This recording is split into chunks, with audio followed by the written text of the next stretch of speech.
prêtres. C'est le jour où Jésus-Christ va instituer les prêtres. Les prêtres, on leur confie certaines choses. Jésus-Christ a d'abord voulu 12 apôtres. Il a pris les 12 apôtres qu'il a choisis, il leur a donné le nom. Je vous rappelle Matthieu 10.2, le premier Simon appelé Pierre. On dit même que c'est le premier dans la liste des 12. Il faut dire que l'évangile de Matthieu a été écrit bien après la mort de Jésus-Christ. Et Pierre est bien le premier parce que c'est le chef de l'Église. Et dans Matthieu 10.2, à l'époque où il a choisi les 12, on n'aurait pas pu dire que Pierre était le premier. C'est une fois que Matthieu 10, je vous rappelle, c'est Matthieu 16, Pierre, tu es Pierre, sur cette pierre, je bâtirai mon église. Et Jésus-Christ va donner une place particulière à Pierre par rapport à son église, et c'est en ce sens-là qu'il va devenir le premier. Dans Actes au chapitre 2, à la Pentecôte, on voit que lorsque les apôtres sortent du Cénacle, là où ils ont reçu l'Esprit Saint, celui qui va prêcher, c'est Pierre. Pourquoi ? Je ne pense pas que ce soit Pierre qui prêche le mieux. Il y a Jean qui est là, à mon avis, qui prêche mieux que lui. Et c'est lui qui a l'autorité. Et comme il a l'autorité, c'est lui qu'on laisse prêcher. Et on voit comment Pierre a cette autorité qui est la sienne et qui lui a été donnée par Jésus-Christ. Il a changé son nom en Pierre dans Jean chapitre 1, verset 40-42. Tu ne t'appelleras plus Simon, tu t'appelleras Pierre. Et puis, cette autorité, Jean 10, 11, je suis le bon berger. Et puis, il dit dans Jean 21, 15, sois le berger de mon troupeau. Donc, il y a bien une place particulière qui est donnée à Pierre. Et on voit que parmi ces 12, Pierre a une place spéciale, comme on le dit, mais ces 12 ont reçu de Jésus-Christ certains pouvoirs. Dans Luc 10, 16, il leur dit, celui qui vous écoute m'écoute. C'est en écoutant les apôtres de Jésus que j'écoute Jésus. À la résurrection, on verra, pour le soir de la résurrection, dans Jean chapitre 20, à partir du verset 19, quand il apparaît aux 10, puisque Thomas est absent et Judas aussi, il va leur dire, comme le Père m'a envoyé, moi aussi je vous envoie.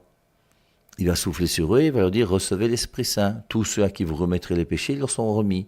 Tous ceux à qui vous les maintiendrez, ils seront maintenus. Jésus-Christ donne aux apôtres le pouvoir de la prédication, Luc 16, celui qui vous écoute m'écoute. Le pouvoir de remettre les péchés, Jean chapitre 20, verset 23, tous ceux à qui vous remettrez les péchés, ils leur seront remis. Tous ceux à qui vous les maintiendrez, ils seront maintenus. Le pouvoir de transformer le pain dans le corps du Christ. Quand vous lisez la scène dans Luc au chapitre 22, à partir du verset 19 exactement même, il dit « Ceci est mon corps », il a pris du pain, « Ceci est mon corps », il ajoute « Faites ceci en mémoire de moi », donc il donne aux apôtres le pouvoir de faire ce qu'ils viennent faire. C'est ça qu'on appelle le sacrement de l'ordre. Et c'est ce sacrement de l'ordre que nous célébrons aujourd'hui, à travers la scène qui sera célébrée dans toutes les églises chrétiennes du monde entier, en sachant que demain c'est vendredi saint c'est le jour où il va mourir. Et Jésus-Christ, donc le vendredi saint, il meurt, et le jeudi saint, il célèbre la première et la dernière messe de sa vie. Il l'a célébré une seule fois, et il va demander aux apôtres de continuer à faire ce qu'il a fait. C'est pour ça que ceux qui vous disent que la messe a eu lieu une fois pour toutes et que c'est fini sont des histoires. Jésus-Christ a voulu que la messe perdure au fur et à mesure des siècles. Et si vous lisez bien Actes chapitre 2, versets 42 et 46, vous verrez que chaque jour, on rompait le pain. Dans Actes chapitre 20, le verset 7, on a Paul qui va célébrer une messe. Là où Eutychus va tomber du 3e étage, il va mourir et Paul va le ressusciter. Et c'est le dimanche, le premier jour de la semaine, que Paul célèbre cette messe. Et donc les messes ont été célébrées partout dans le monde entier depuis déjà 2000 ans. Voilà. Et aujourd'hui, donc, on a vu qu'on célébrait premièrement donc, le lavement des pieds, puisque c'est le jeudi soir que le prêtre lave les pieds des gens. Alors, on a lu dans Jean 13, et on a compris que Jésus-Christ veut nous faire comprendre qu'il n'est pas venu pour être servi, mais pour servir et donner sa vie en rançon pour la multitude. Il n'est pas venu pour autre chose que pour se mettre au service des autres. Et le lavement des pieds, c'est montrer comment Jésus-Christ, qui a l'autorité par excellence, comme Pierre, comme aujourd'hui notre pape, les 260 poussières de papes qui sont succédés, on les appelle dans l'Église catholique, dans notre jargon habituel, le pape s'appelle le serviteur des serviteurs. Et quand tu parles entre nous les catholiques du serviteur des serviteurs, on sait que c'est le pape. Parce que le pape, même s'il a autorité, c'est pour être au service des autres. Comme Jésus-Christ a eu autorité, il est Dieu et même le Fils de Dieu qui est Dieu, et un homme en même temps, bien sûr. Il est vrai Dieu et vrai homme, et il est l'autorité suprême par excellence, et il s'est diminué, il s'est humilié. Alors il y a forcément Philippiens 2,6, je crois que vous connaissez bien. Lui de condition divine ne retint pas jalousement le rang qu'il égalait à Dieu, il s'est diminué, il est devenu homme, il s'est fait obéissant jusqu'à la mort. C'est pourquoi Dieu lui a donné le nom qui est au-dessus de tout nom, afin que tout genou fléchisse devant lui. Et on voit, donc, oui, Jésus-Christ a accepté de quitter sa divinité pour venir sur terre. Et là, il quitte sa place de chef d'église, de fondateur même d'église, le fondateur du christianisme, pour se mettre à laver les pieds de ses apôtres. Et alors, dans le lavement des pieds, dans Jean au chapitre 13, la seule personne qui réagit, comme très souvent c'est le cas, c'est Pierre. Tu ne me laveras pas les pieds. Si je ne te lave pas les pieds, tu n'auras pas de part avec moi. Lave-moi alors la tête et machin. Et du bon. Et il y a cette petite discussion. Mais il faut se rappeler aussi que Jésus-Christ a lavé les pieds de Jean. Et lorsque Jésus-Christ a lavé les pieds de Jean, c'est une très très grande joie pour Jésus. De laver les pieds de Jean, le disciple bien-aimé. Si jeune, si zélé, si fervent. Il a lavé les pieds de Jacques, le frère de Jean, de Jacques, fils d'Alphée, de Simon. Il a lavé les pieds de Barthélemy qui s'appelle Nathanaël, de Jude qui s'appelle Thaddée. Tout ça pour en arriver aussi à Judas. Il a lavé les pieds de Judas. Et on ne nous dit rien sur le lavement des pieds de Judas. Je vous rappelle le début de Jean 13. C'était avant la fête de la Pâque. Jésus savait que son heure était venue, on a parlé un petit peu ce matin, et qu'il devait passer de ce monde au Père. Lui qui avait aimé les siens qui sont dans le monde, il voulut les aimer jusqu'au bout. Et son amour pour Judas va faire qu'il va même laver les pieds de Judas. Je ne sais pas combien d'entre nous auraient accepté de faire une chose pareille. Et c'est là où on voit, vous voyez, quand il nous dit « Aimez-vous les uns les autres comme je vous ai aimé », regardez comment Jésus-Christ a aimé Judas. Alors, on pourrait aussi en même temps regarder et comparer comment Jésus-Christ a aimé Marie. Et là, forcément, tous ceux qui sont des églises de réveil, tous ceux qui sont non catholiques, tous ceux qui ont une église qui a été fondée par un homme, et tous ceux qui croient que seule la Bible de 66 livres est la parole de Dieu, sont complètement dans l'erreur. Nous devons aimer Marie comme Jésus-Christ a aimé Marie. Et Jésus-Christ n'a jamais dénigré sa mère. Aux noces de Cana, il n'y a aucun dénigrement de la part de Jésus envers sa mère. Quand il va se retrouver et que Jésus-Christ sera en train de discuter avec des gens et qu'on dit « ta mère et tes frères sont là dehors qui veulent te voir », il n'y a aucun dénigrement. Si vous voulez, on peut relire, hein. C'est Matthieu chapitre 12, si mes souvenirs sont bons. À partir du verset 46, je crois. Et dans ce passage, voilà, oui, il y a ce passage qui est Matthieu 12, 46. Comme Jésus parlait encore à la foule, sa mère et ses frères se tenaient dehors et cherchaient à lui parler. Alors ses frères, on sait que ce sont ses cousins, non? José, Jacques, Jude et Simon. Hein. Donc comme Jésus parlait encore à la foule, sa mère et ses frères se tenaient dehors et cherchaient à lui parler. Quelqu'un lui dit, ta mère et tes frères se tiennent dehors et cherchent à te parler. Mais Jésus répondit à celui qui le lui disait, qui est ma mère et qui sont mes frères? Puis il étendit la main sur ses disciples et dit, voici ma mère et mes frères. En effet, quiconque fait la volonté de mon Père qui est dans les cieux, celui-là est mon frère et ma sœur et ma mère. Il n'a absolument pas dénigré sa mère. Il a simplement remis les choses aux places, en faisant comprendre que je ne suis pas venu premièrement pour ma parenté matérielle. Et il y a une nouvelle parenté qui est la parenté de tous ceux qui acceptent de mettre la parole de Dieu en pratique dans ma vie, dans leur vie.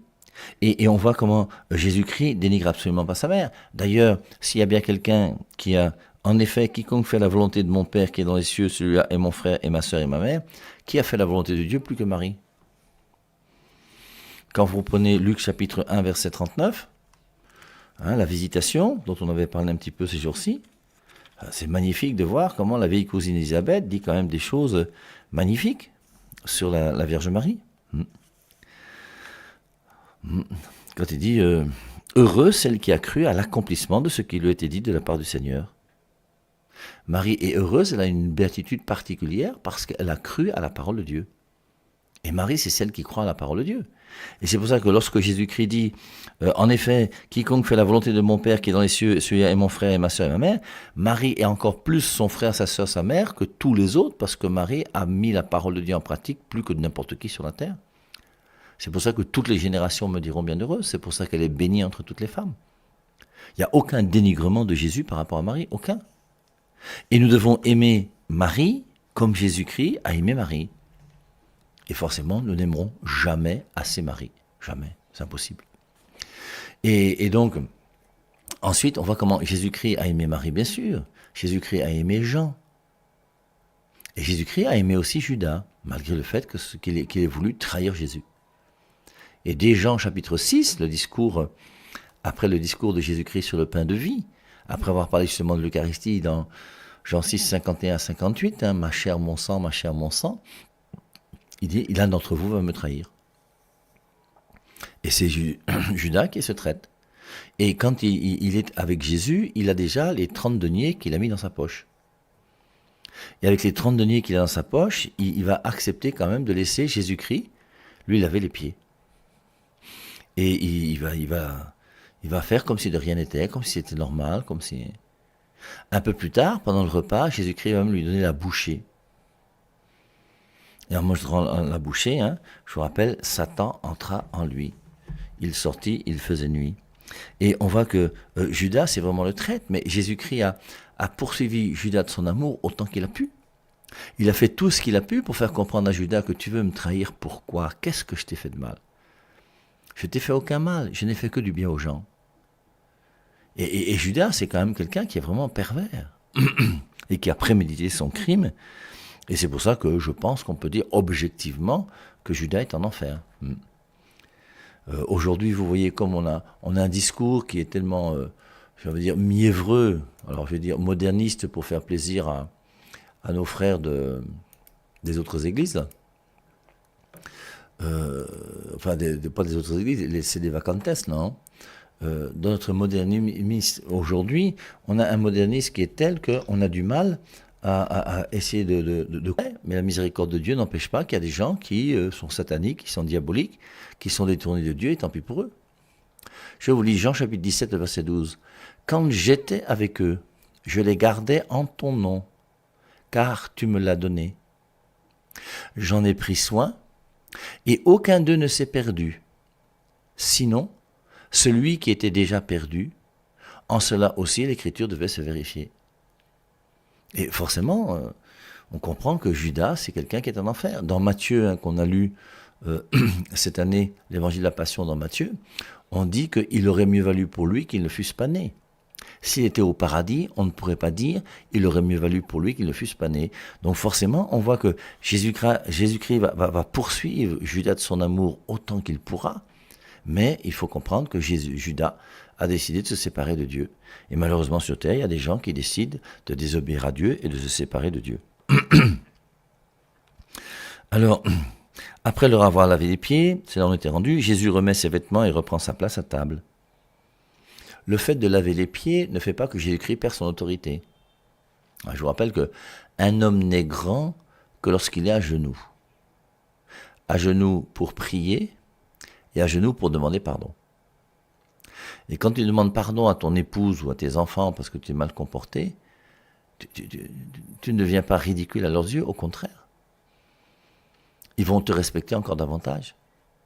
Et Jésus-Christ, qui a lavé les pieds de ses apôtres, on va le respecter. C'est parce qu'il a lavé les pieds des apôtres, on va commencer à se moquer de lui, bien au contraire. Après leur avoir lavé les pieds, Jésus remet ses vêtements et reprend sa place à table. Alors il leur dit, « Comprenez-vous ce que je viens de faire avec vous ?» Je vous rappelle que dans le contexte, on est chez les Juifs, les gens marchent à pied, il n'y a pas beaucoup de goudron, pas de voiture, et forcément, donc quand tu fais une distance d'un côté à l'autre, eh bien tu te salis les pieds. Quand je suis arrivé au Cameroun en 1987, la route de Nkwabang jusqu'à Bonis n'était pas goudronnée. Et comme on avait des voitures qui n'étaient pas climatisées, forcément, quand tu prenais la route, tu laissais ta fenêtre un peu ouverte. Et quand tu arrivais à Yaoundé ou quand tu arrivais à Bertois, tu étais rouge de la tête jusqu'aux pieds. Même ton habit qui était gris devenait rouge comme la terre. Et forcément, en marchant à pied d'une ville à l'autre, forcément, il y a la poussière qui se met sur tes pieds. Et en général, quand tu arrives, donc, le dernier des esclaves de la maison te lave les pieds. Et Jésus-Christ, c'est ce qu'il a fait. Il a fait comme si c'était le dernier esclave de la maison pour laver les pieds des apôtres qui sont là. Maintenant, comprenez-vous ce que je viens de faire avec vous? Parce que c'est important de bien comprendre. Sinon, on va dire des choses qui ne sont pas justes. Vous m'appelez le Maître et le Seigneur. Et vous dites bien car je le suis. Donc il reprend son autorité claire et nette. Vous m'appelez Maître et Seigneur, c'est clair. C'est pas parce que j'ai joué au jeu de l'esclave pendant quelques minutes que ça veut dire que je ne suis pas Maître et Seigneur. Un maître et un seigneur peut laver les pieds de ses apôtres. Vous m'appelez le maître et le seigneur et vous dites bien car je le suis. Donc si moi le seigneur et le maître, je vous ai lavé les pieds, vous aussi vous devez vous laver les pieds les uns aux autres.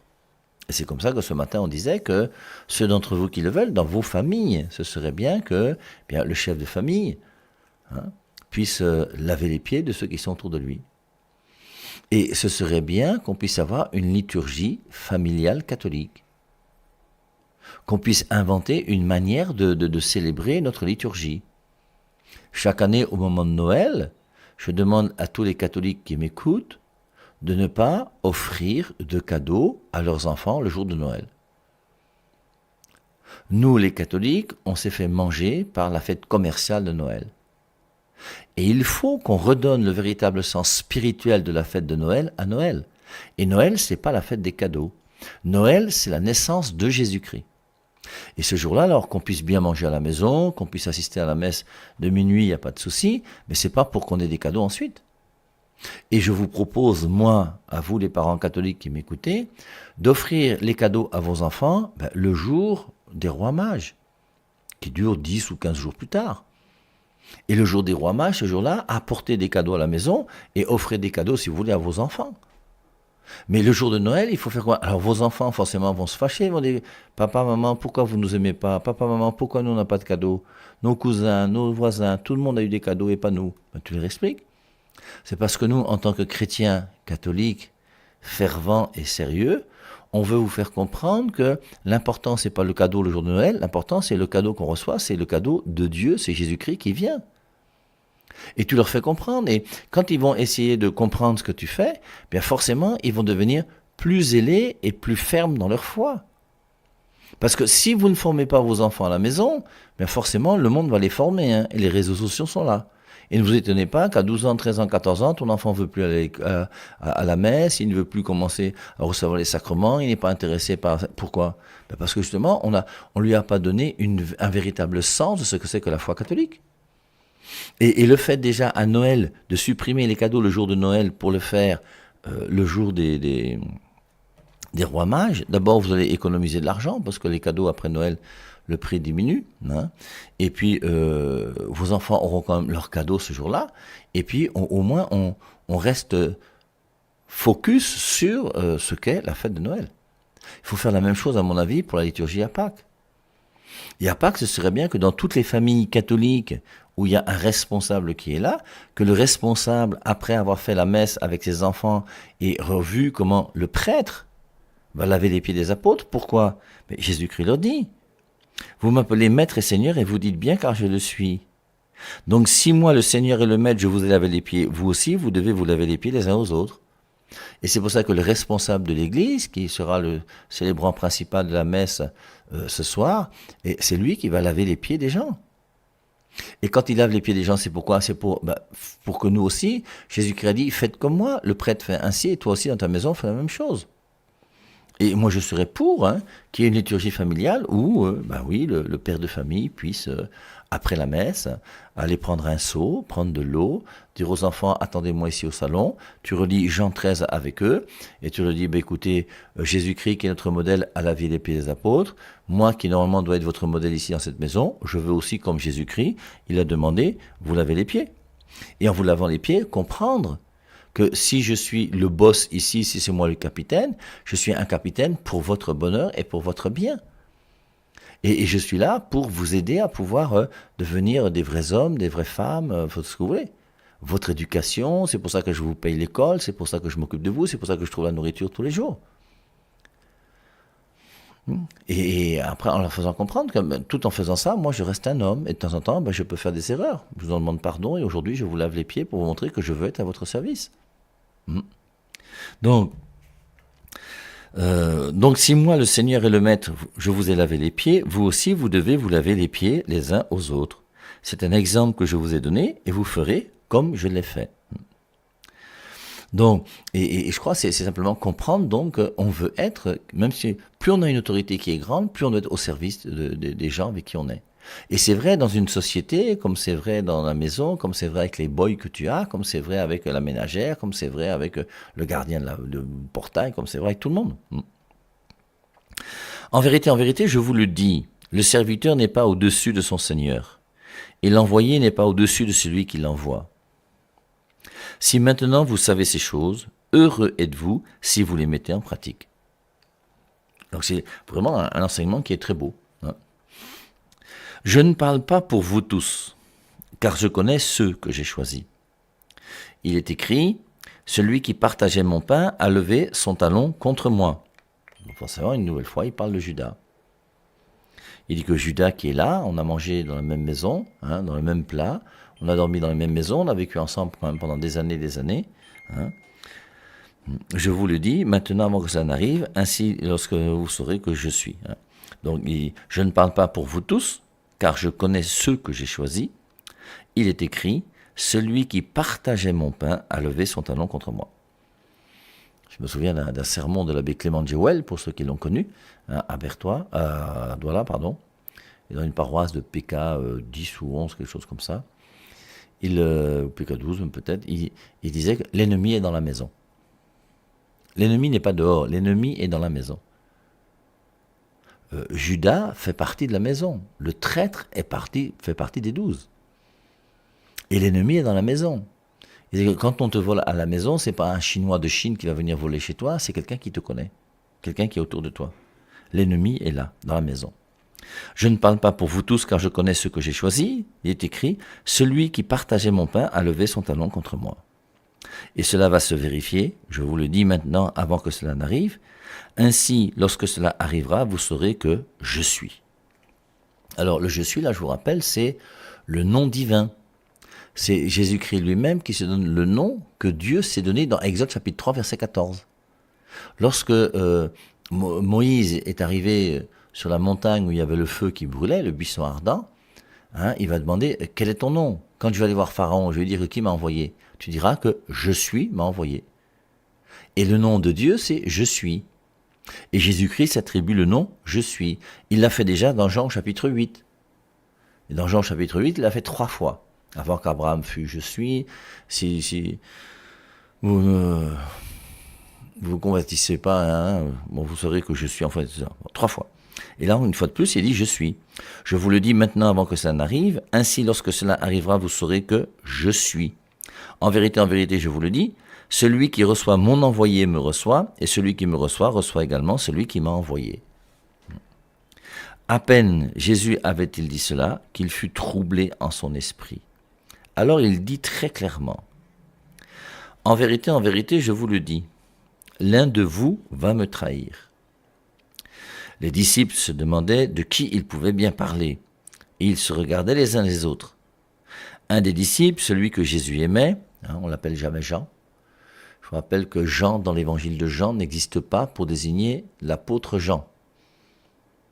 Comme le mot Marie, dans l'évangile de Jean, n'existe pas pour désigner Marie. Parce que Marie comme Jean sont tellement relatifs à Jésus-Christ qu'ils deviennent relatifs à lui, même dans leur nom.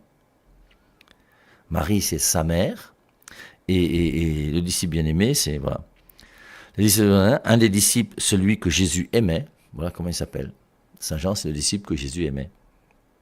Et c'est pour ça que pour faire comme Marie et Jean, moi je dis que je ne m'appelle plus Père Hervé Marie. Je m'appelle Madame Jésus. J'ai changé de nom aussi. Parce que j'ai le pif mal et il me yamo, et on est ensemble, lui et moi. Et donc chacun d'entre nous, nous sommes des disciples que Jésus aimait. Chacun d'entre nous, nous sommes son épouse, quelque part, puisqu'il a épousé l'Église, et l'Église, c'est nous. Et je suis l'épouse du Christ. Un des disciples, celui que Jésus aimait, était installé juste contre Jésus. Simon-Pierre lui fit donc un signe pour qu'il demande à Jésus de qui il parlait. Vous voyez la complicité qui existe entre les apôtres. Et il y a une complicité entre Jean et Pierre. D'ailleurs, on les retrouvera tous les deux dans le début des Actes des Apôtres. La guérison du paralytique de la Belle Porte, ils sont ensemble tous les deux. Ils vont être arrêtés tous les deux. On va les punir tous les deux. Quand à Gethsémani, tout le monde va fuir, Pierre et Jean vont suivre Jésus. Et Jean va entrer dans la maison du grand prêtre, et Pierre va rester dehors. Et la raison c'est laquelle? C'est que Jean connaissait la maison du grand prêtre. Maria Valtorta nous dit, parenthèse pour ceux qui aiment beaucoup Maria Valtorta, que Jean apportait souvent du poisson chez le grand prêtre. C'est comme ça qu'il connaissait bien la maison du grand prêtre. Et donc, Pierre, lui, qui ne connaissait pas la maison du grand prêtre, il est resté dehors. Et donc, Jean va dire à la gardienne, comme tu vois, ça c'est mon ami, laisse-le entrer. Et c'est comme ça que Pierre va entrer dans la cour, dans la concession du grand prêtre, là où il y a des soldats et des gens qui sont au bord du feu. Et c'est là où il va renier 3 fois. Un des disciples, celui que Jésus aimait, était installé juste contre Jésus. Simon-Pierre lui fit donc un signe pour qu'il demande à Jésus de qui il parlait. Et lui, qui se trouvait juste sur la poitrine de Jésus, se retourna vers Jésus pour lui dire « Seigneur, qui est-ce » Jésus lui donna cette précision « C'est celui à qui je vais passer un morceau trempé dans la sauce. » Il trempa le morceau et le donna à Judas, fils de Simon l'Iscariote. Et on voit comment Jésus-Christ va faire un geste particulier. Il est à table avec ses apôtres, il va prendre une bouchée de pain, il va mettre de la sauce dessus, et il va la donner directement à manger à Judas. Et on voit à travers ce geste, il n'a pas donné à manger à Jean, il n'a pas donné à manger à Pierre, il a donné à manger à Judas. Pour montrer quelque part que pour lui, Judas parmi les 12 est quelqu'un d'important. Comme si dans le cœur de Jésus-Christ, Judas était son préféré. Et je pense que c'est une des raisons pour lesquelles les 12 apôtres qui sont là, qui se connaissent, ils ont quand même vécu ensemble plus de 3 ans. Ils ont mangé dans les mêmes maisons, ils ont dormi dans les mêmes maisons, ils ont partagé les mêmes chemins. Ils ont vécu ensemble. Et forcément, ils se connaissent. Et c'est pour ça que forcément, il devait y avoir une petite hostilité quand même entre les apôtres et même Judas, qui devait avoir un comportement bizarre. D'ailleurs, on dira dans Jean 12, lorsque Marie de Lazare, Marie-Madeleine, c'est la même personne, a oint les pieds de Jésus, à l'onction de Béthanie, Saint Jean précise que c'était un voleur. Et il avait quand même un comportement qui était bizarre. Et ce qui est encore le plus étonnant, c'est que Jésus-Christ confie sa bourse à quelqu'un qui est un voleur. Aucun homme sur terre ne peut confier sa bourse à quelqu'un qui vole. Et Jésus-Christ a permis que ce soit le cas. La manière de faire de Jésus est vraiment très étonnante. Il lui lave les pieds et lui donne la bouchée. Et avec tout ça, on peut comprendre quelque part que les apôtres ont eu du mal à comprendre que c'est lui qui était le traître. Puisque Jésus-Christ le met à l'honneur, le met en haut, comme on dit ici au Cameroun. Jésus lui donna cette précision. C'est celui à qui je vais passer un morceau trempé dans la sauce. Il trempa le morceau et le donna à Judas, fils de Simon Iscariote. Et avec ce morceau, Satan entra en lui. Alors, à partir du moment où tu es hypocrite, que toi-même tu caches ton jeu, normalement, Judas aurait dû dire « Je ne mérite pas de recevoir ta bouchée ». Et toi-même tu sais pourquoi. Et ça aurait été le début de sa conversion. Mais comme au contraire, c'est un type fourbe, pervers, vendu, fini, je sais pas comment, un salopard. Et donc, il fait comme si il méritait cette bouchée. Alors que normalement, il sait lui-même en conscience que ce qu'il fait là est une trahison. C'est un traître. Et donc, en mangeant cette bouchée, avec ce morceau, Satan entra en lui. Alors Jésus lui dit, ce que tu veux faire, fais-le tout de suite. Et Jésus-Christ lui fait comprendre que la situation dans laquelle tu es n'est pas une situation qui est bonne. Tu as un double cœur, tu vis mal, tu es dans l'hypocrisie. Finis une fois avec cette histoire pour te libérer. Et après, tu verras ce que tu pourras faire. Ce que tu as à faire, fais-le vite. Aucun de ceux qui étaient à table ne comprit de quoi Jésus parlait. Comme Judas avait l'argent, on pouvait penser que Jésus lui disait d'acheter ce qui manquait pour la fête ou de donner quelque chose aux pauvres. Judas prit donc ce morceau et sortit aussitôt. Il faisait nuit. Beaucoup de ténèbres pour Judas. Satan entra en lui, il sort et il fait nuit. Et voilà le traître. Et juste après ça, ce qui est extraordinaire, c'est que Jésus-Christ va dire, je vous donne ce commandement nouveau. Aimez-vous les uns les autres comme je vous ai aimé. C'est à l'amour que vous aurez les uns pour les autres qu'on reconnaîtra que vous êtes mes disciples. C'est maintenant que le Fils de l'homme est glorifié. Une fois que Judas a pris la bouchée et est sorti, Jésus-Christ dit, c'est maintenant que le Fils de l'homme est glorifié et que Dieu est glorifié en lui. Il a fallu cette trahison de Judas. Aussi Dieu va-t-il lui faire partager sa gloire, et il le fera bientôt.